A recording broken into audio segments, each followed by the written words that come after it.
our responsibility, and instead focus on what we and other people can all learn from what's gone wrong.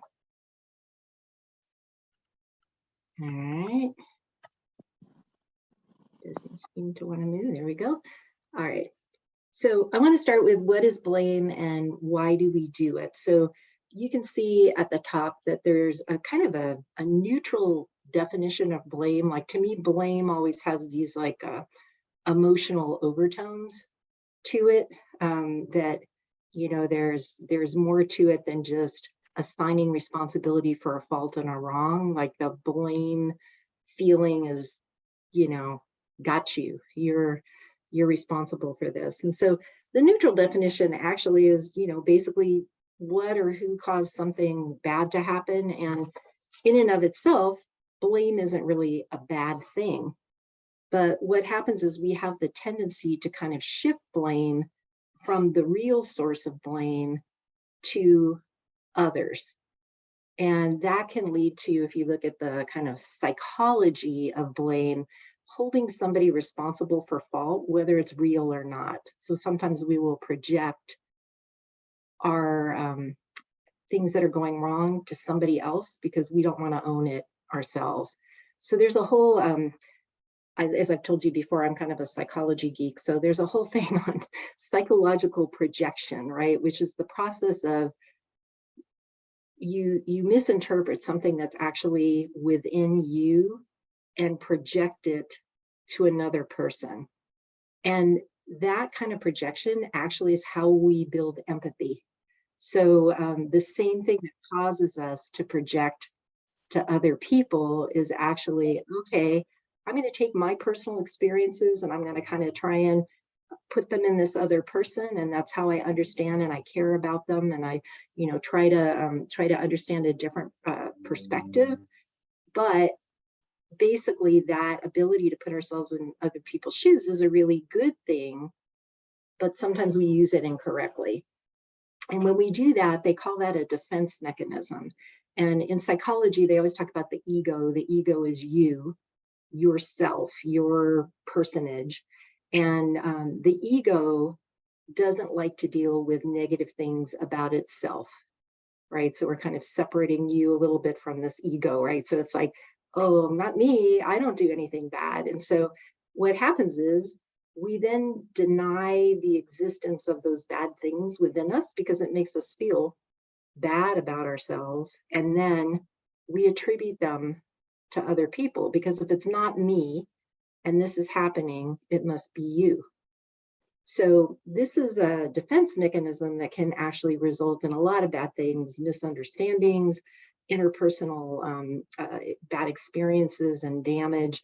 So if you think about, like, a bully might actually have vulnerability in themselves. Maybe they've been abused, maybe they've been bullied, and then they project on the other person those, you know, they're the reason that they're acting that way. It's because of the other person. Sometimes somebody who's confused might project confusion or inadequacy on another person, and so they call that blame shifting. So sometimes blame shifting is actually done deliberately. So maybe somebody steals from their company and they plant some evidence that Charles did it, and you know, they do that on purpose to avoid getting caught, right? So they're shifting the blame to somebody. They're setting that person up. Sometimes they'll call you like a scapegoat, right? Like he's the scapegoat for somebody else. But most of the time, people just don't even know that they're doing it. And so they're casting blame where it doesn't belong, especially if there's sort of a pattern that we have of not taking responsibility.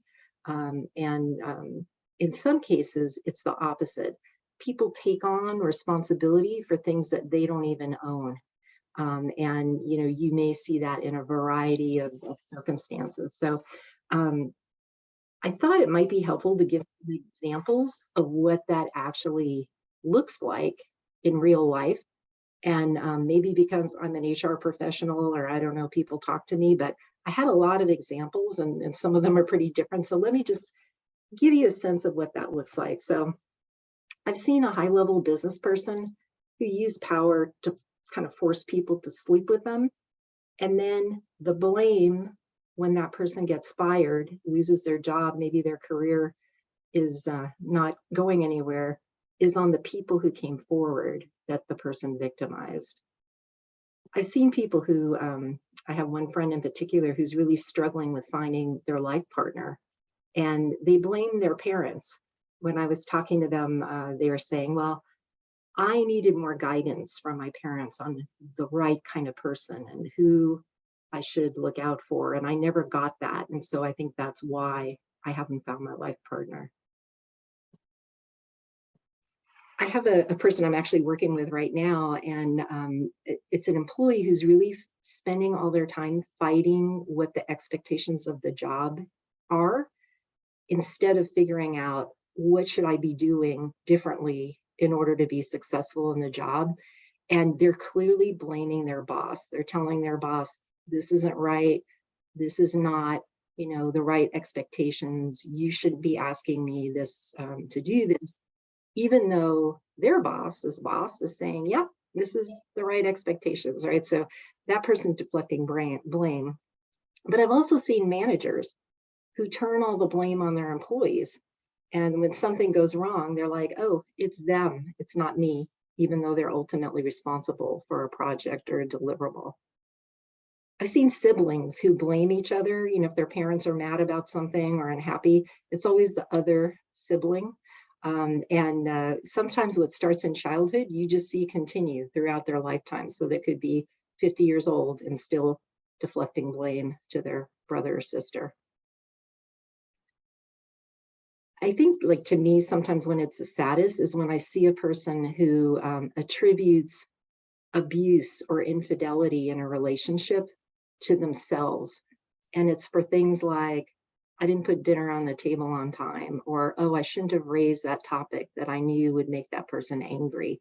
And so instead of having the other person take responsibility for abuse, it's my fault. If I had just done this a little bit differently, a different outcome would have happened. We have whole groups who blame other groups for everything that's wrong in the world. We have, and we've lived through this the last few years, Republican versus Democrat, Christian versus atheist, Black versus white, rich versus poor, right? You can come up with these groups, US versus rest of the world. It doesn't matter. It's like everything is that other group's responsibility, and nothing that my group does is at all to contribute to this. And then we have people that actually blame God for allowing bad things to happen to them. And oftentimes it's because of current choices that people have made or lifestyle options that they've taken on. And other times things are like beyond our control and they happen, but people get angry at God and blame him.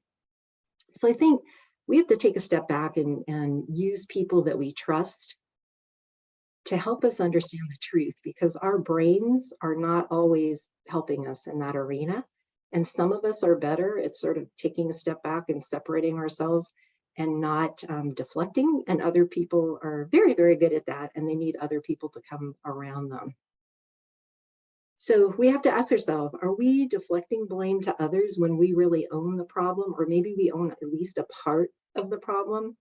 Or are we taking blame on for things that it's not even our responsibility? So in the New Testament, Jesus actually, I think he's talking a little bit about projection. He says, why do you look at the speck of sawdust in your brother's eye and pay no attention to the plank in your own eye? How can you say to your brother, let me take the speck out of your eye, when all the time there's a plank in your own eye? You hypocrite. First take the plank out of your own eye, and then you will see clearly to remove the speck from your brother's eye. Basically, Jesus wants us to own our own stuff. So what I'd like to do is talk a little bit about what the Bible says about blame and what we can do to get into patterns of empathy and away from patterns of projected blame. So it wasn't too hard to find blame in the Bible. It's in Genesis, kind of the beginning of time here. So there's a lot of examples in the Bible, but I said, okay, we'll start with Adam and Eve. So Adam blames Eve. Eve blames the serpent. But you know what? At the end of the day, God held them both accountable for their actions. and the consequences of their actions were huge, and they still continue today. So if you look at what it says in Genesis, the Lord God took the man and put him in the Garden of Eden to work it and take care of it. And the Lord God commanded the man, "You are free to eat from any tree in the garden, but you must not eat from the knowledge of good and evil, for when you eat from it, you will certainly die." And then later, now the serpent was more crafty than any of the wild animals the Lord had made. He said to the woman, "Did God really say you must not eat from the tree in the garden?" The woman said to the serpent, "We may eat the fruit from the trees of the garden, but God did say, you must not eat fruit from the tree that is in the middle of the garden, and you must not touch it or you will die." "You will not certainly die," the serpent said to the woman, "for God knows that when you eat from the tree, it will open your eyes and you will be like God, knowing good and evil." When the woman saw the fruit of the tree was good for food and pleasing to the eye, and then also desirable for gaining wisdom, she took some and she ate it. She also gave some to her husband who was with her, and he ate it. Then the eyes of both of them were opened, and they realized they were naked. So they sewed fig leaves together and made coverings for themselves. Then the man and his wife heard the sound of the Lord God as he was walking in the garden in the cool of the day, and they hid themselves from the Lord God among the trees of the garden. But the Lord God called out to man, "Where are you?" He answered, "I heard you in the garden, and I was afraid because I was naked, so I hid." And he said, "Who told you that you were naked? Have you eaten from the tree that I commanded you not to eat from?" The man said, "The woman you put here with me, she gave me some fruit from the tree, and I ate it." And then the Lord said to the woman, "What is this you've done?" The woman said, "The serpent deceived me, and I ate it." So you can see right at the beginning, man tried to give up responsibility for actions by blaming someone else. And also, God imposed consequences despite the deflection that they tried. So we can sometimes fool our fellow humans by blaming others, but we're not going to be fooling God. So we learned our lesson, right? We stopped blaming after that. Nope, not really. So if you look, we don't have to go very far. Cain, he follows his parents' footsteps with sin and blame. And when God accepts Abel's sacrifice, but is displeased with Cain, he blames his brother and he murders him. Sarah, nobody to blame but herself but Abraham for conceiving a child and birthing Ishmael, but she blames Hagar. The Israelites, as we talk about a lot with poor Moses, right? They blame him for everything, and then God on top of him. So 40 years in the wilderness, that's Moses, that's God not taking care of us. So throughout the history, there's this blame. They blame the prophets for prophesying bad news. Everything is about blame in the Bible. It goes on and on. So we come from a long history of blamers. We come about it rightly here. So we need to work hard to overcome it. And when we run out of people to blame, some of us choose to blame God.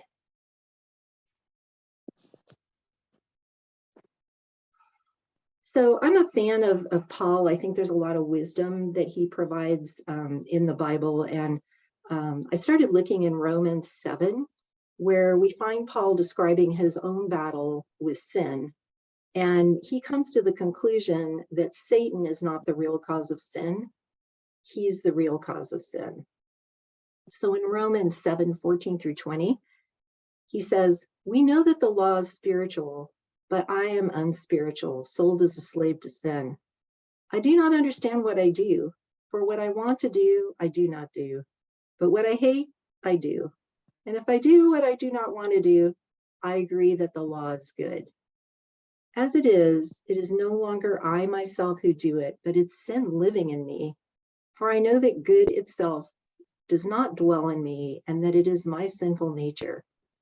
For I have the desire to do what is good, but I can't carry it out. For I do not do the good I want to do, but the evil I do not want to do, this I keep on doing. Now, if I do what I do not want to do, it is no longer I who do it, but it is the sin living in me that does it."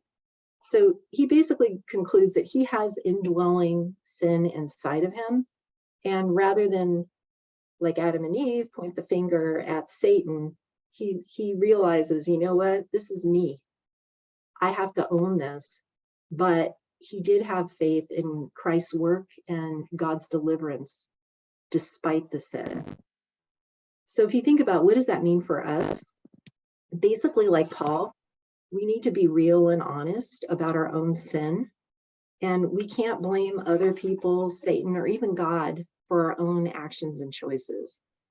We have to take accountability, figure out what we can learn from and do differently in the future. And given our human failings like Paul, we need to realize that we can't do it on our own. And we have to leverage God's strength in addition to.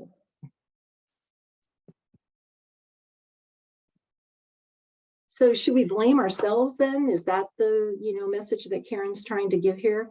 I don't really like the word blame because, again, I feel like it has this emotional thing with it, but I think it's important that we acknowledge when we've done something wrong, that we take responsibility from it and we learn from it. And I don't think it's our intention to make mistakes, to fall short, to hurt other people, but most of us end up doing that anyway. Often more than one person is part of the problem. It's not an all or nothing. It's all you. I had nothing to do with this conflict that we're having. Usually there's something shared. And I thought I'd give an example of what that might look like. So I have a friend and her family really knows how to push her buttons, and it's not that hard to push her buttons. And when that happens, she acts in ways that she regrets. As a Christian, she knows she's not behaving appropriately.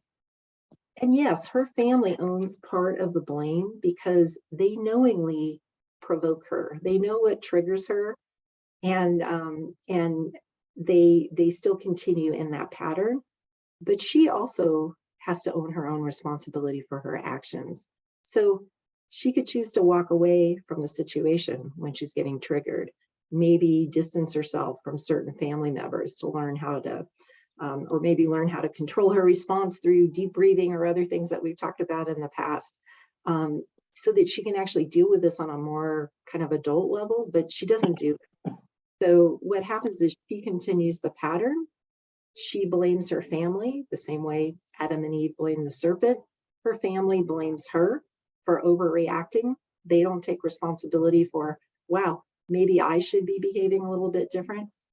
But what we know is God understands that whole picture. He knows the family is triggering this person. He knows this person is not controlling her reactions. And he still is going to hold all of us responsible for our part in that.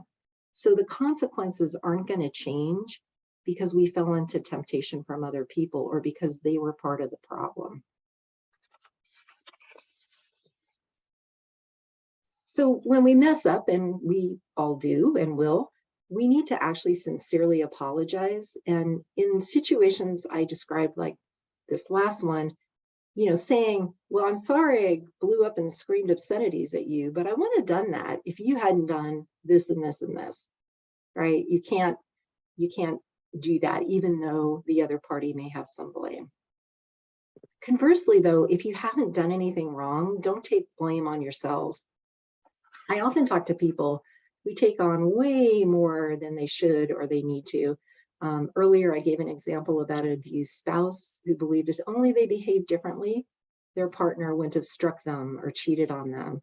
I will see coworkers who will take responsibility for somebody else's mistake when clearly it was not them that didn't do their part. I've seen parents who will tell their child, this is the consequence. If you do this, this is going to be taken away. Yet when they take say the phone away from their kid or some kind of privilege, they start blaming themselves. Oh, maybe I shouldn't have given that punishment. Maybe that was too tough. Maybe I should give them another chance. But okay, we often do mess up. And in those cases, in addition to owning it, we not only have to learn from it, we have to learn how to let it go. So if you dwell on what you do wrong beyond the point of learning, it becomes unhealthy and it limits us from moving forward and having an impact in the future.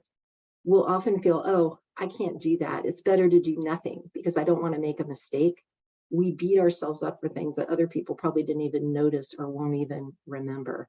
So I really want to make the point, don't fall into the trap of getting so focused on things that you've done wrong that you don't move beyond that, that you just dwell there and kick yourself and, beat yourself up and then limit yourself in the process.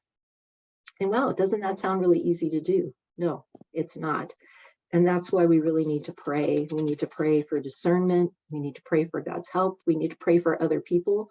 And we need to pray for wisdom to figure out, okay, we know this is sort of a pattern of behavior for us. So what is it that I need to do differently? So maybe I should blame God. So I think that blaming God is a common response when life doesn't go our way. And, since God is in control of everything, the thinking goes, he could have stopped that from happening. He could have changed our situation and it could have benefited me. He could have averted the calamity. I think about what's happening in Florida right now, or the fires that have been happening here. And it's, it would be very hard when you haven't actually done anything not to go, wow, he didn't change things. I prayed and he didn't change things. So he must be to blame. I have a friend and she actually states that she's an atheist, but when things go wrong, she still blames God. And I often say to her, well, I thought you didn't believe in God, so how can you be blaming him? Doesn't make a lot of sense, but that's what she does. So I think as Christians, though, we need to think about our faith and what we really believe before jumping to giving God the blame. Blaming God implies that he messed up, that there's fault to be found in God. And when we blame God, we kind of make ourselves his judge and jury. But obviously, that is not our role.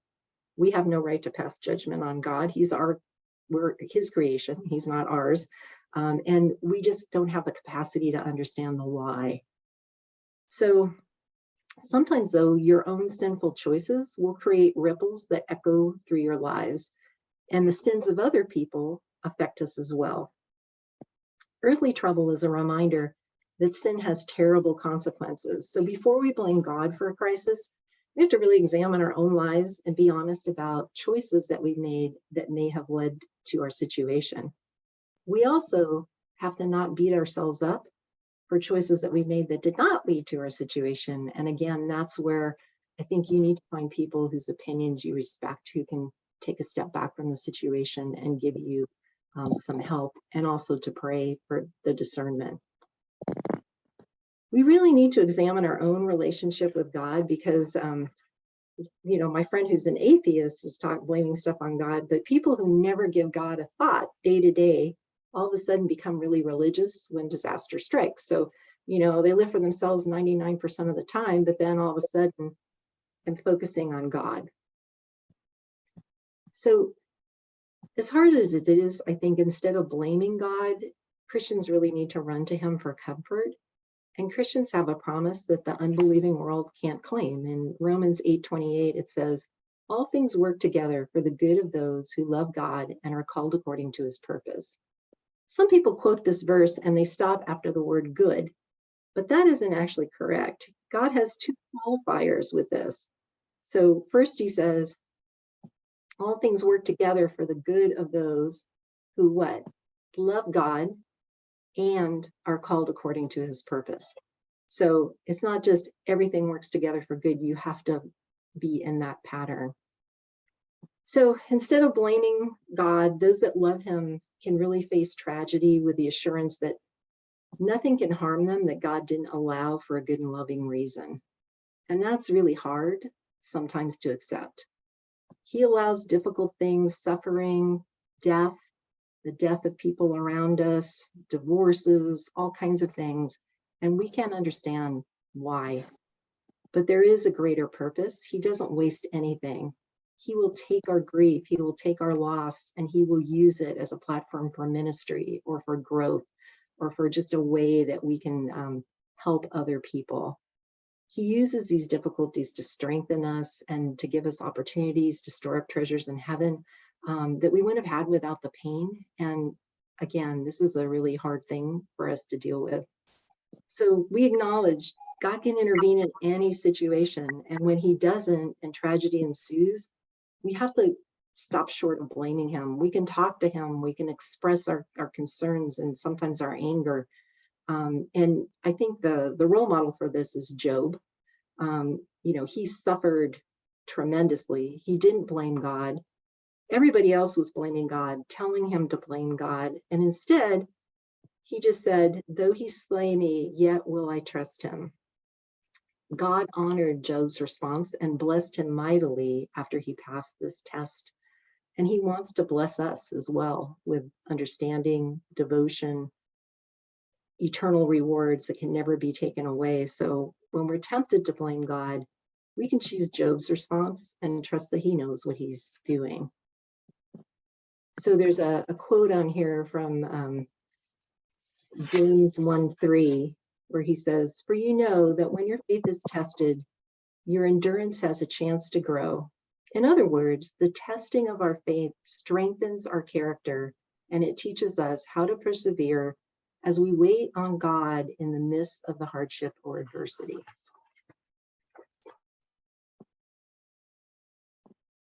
All right, so on to the practical Karen part here. So how do we stop the blame game? What can we do differently? So these are some steps. Maybe some of them will resonate a little bit more with you than others. But the first one is acknowledge that the damage was done.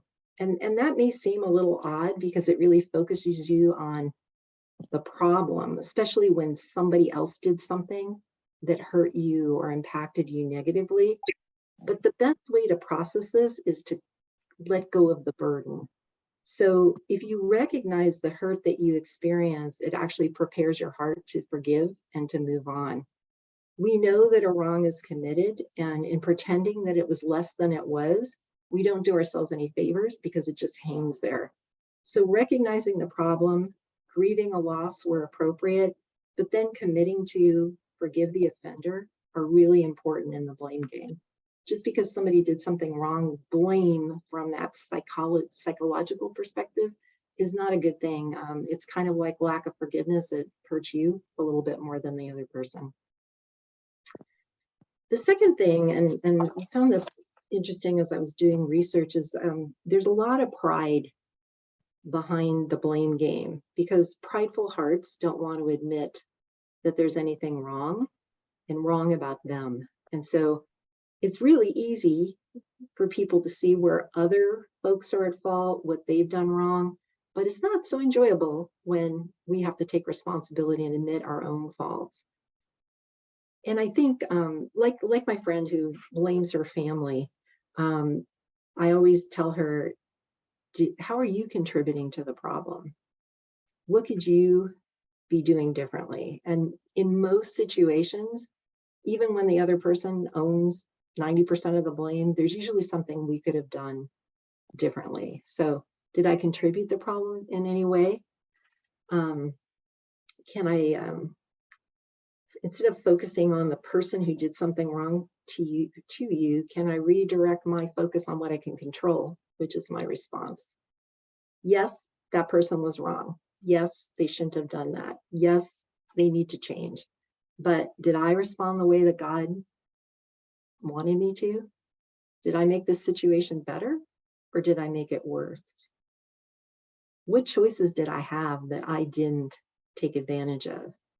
So when we recognize pride, we should really confess it as a sin and humble ourselves before God. The third thing is we often focus on what could have been. If my parents had done, if that other person hadn't, and we can't really deal with that, right? There's nothing to be done about what should have been or what could have been. We can only really deal with what happened and move forward. We can't change things. And we also are not able to change God's expectations of us. So those are kind of there for us. The next one is has to do with personal rights. So oftentimes we have very, very high expectations of other people. And often those expectations are never communicated, yet we hold people to that standard. And then it becomes a root of blaming or bitterness within ourselves. Well, they should have done this, or they shouldn't have done that. And people who blame oftentimes have an attitude of entitlement that they don't even know that they have, right? They're entitled people believe they're owed something. Well, it's that person's fault that I didn't get that job. If that hadn't been different, I would be rich. This is the reason I had to live with my parents. I didn't get that solo because it was the other person's fault. I think number 5 is really important, and something I've heard, Pastor Isabella say, pray for people that are your enemies or that hurt you. But turning blame into prayer is very powerful. So if we feel like somebody else has wronged us, we can tell God about it. And if you look at the Psalms, there's so many that are filled with expressions of pain and hurt and betrayal that were felt by the people that wrote them, and David in particular. But they don't stop with just expressing the pain. They pour out the pain in prayer, but then quiet their hearts and ask Jesus for direction. So rather than blaming other people, if we start praying for them, it will just get our heads in the right place. It will also hopefully help move the situation. So if they were wrong, they need healing and restoration. So pray that God will change their hearts, that God will convict them of their sins, restore them to themselves. Pray that you could be a better person, that you can rise above it. So finding the good in the situation, every time we're tempted to grow bitter, we can use the temptation as a reminder to pray for the person who wronged us. Those who blame others often blame God indirectly as well. So we have to admit that God doesn't really owe us anything, that every good and perfect gift comes from God, and that we should be really thankful. And we can't be thankful if we feel entitled for more from other people or from God. The next one is just to find the good in the situation. We tend to blame others when our life situation isn't as we wish it to be. But it says that he's ultimately in charge, and he's going to use everything for good if we just trust and love him. Didn't get the job you wanted? Perhaps you can thank God that he protected you from a job that was not right from you. Couldn't finish college? Maybe you can thank God for showing you that college wasn't the right path. The guy that didn't ask you out? Perhaps God saved you from the wrong relationship. I know I've had those situations. I interviewed for a job. I was like a finalist. I really thought I was going to get it. And I was quite disappointed when I didn't get an offer for the job. 6 months later, I found out the person who they hired left the company. They hired someone else. 6 months later, that person left, right? So that was really a gift. I just didn't realize it at the time. The last thing is just taking personal responsibility for our lives and refusing to blame others for problems that are ours. And that's really a mark of maturity. I think it's also a mark of spiritual maturity.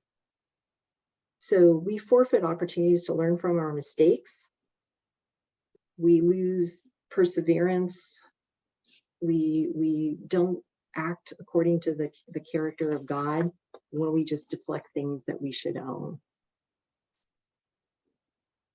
So I love this quote from Teddy Roosevelt: if you could kick the person in the pants responsible for most of your trouble, you wouldn't sit for a month. So kind of goes along with Galatians 6:5, for we are each responsible for our own conduct. So what do we learn? Blame is unproductive. In most cases, we use it as an excuse for our own behavior or the outcomes of our lives instead of taking accountability for our actions and learning from them. In some cases, we take on blame that we shouldn't, and we dwell there and we limit ourselves. We need to make sure that we understand the things that we're responsible for and use those situations for change. And we need to ask the questions of ourselves and of other people. How did I contribute to that? What could I have done differently? So my last slide, I actually saw this week on Caitlin's Facebook page. It says, don't carry your mistakes around with you. Instead, place them under your feet and use them as stepping stones to rise above them. So pretty sound advice. I think we need to just turn the blame game into one where we learn, take responsibility, pray for others, and lean on God so that we can be the people that we're meant to be.